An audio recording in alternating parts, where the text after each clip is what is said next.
সেই সঙ্গে দিদিমণিকে অনুরোধ করব কমিটির পক্ষ থেকে, দিদিমণি আর একটা গান গাইবেন আমাদের এই ইভেন্টের সর্দার জিতেন বাবু, তিনার কাছে আমাদের কমিটির অনুরোধ, জিতেন বাবুর কণ্ঠে একটি গান শুনবো, এই ঠাকুরের গান আজকের এইখানে ঘোষণা হবে। জিতেন বাবুর কাছে মাতৃ কাছে মিথ্যা উদ্দীপনা থেকে আমরা দিদিমণির কাছে অনুরোধ রাখি, আপনি একটা গান করবেন।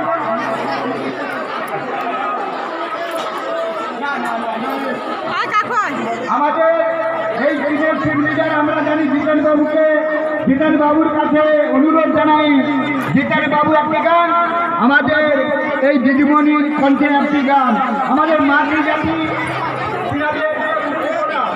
মাতৃজাতির উদ্দীপনা থেকে আমরা বিচ্ছিন্ন হয়ে গেছি, কিছু বলবো না।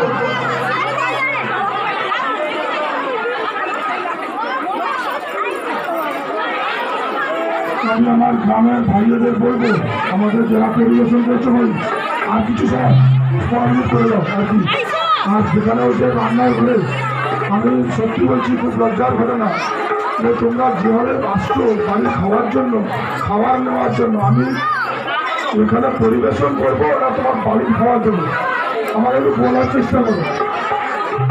আমি এটা বলি, যাদের বাড়িতে অসুস্থ কে কোথায় গেছে আমি শুনবো না, পরিষ্কার খাওয়া দেওয়া বন্ধ, কোনো কথা শুনতে চাই না।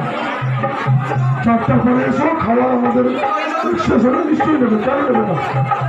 এইখানে খাওয়া দিতে পারে, এখানে 400 জন খাইনি, সেখানে 500 খাওয়া চলে গেছে নাকি? আমাদের এই মহতি অনুষ্ঠানে যিনারা সাহায্যের হাত বাড়িয়ে দিয়েছেন 2000 টাকা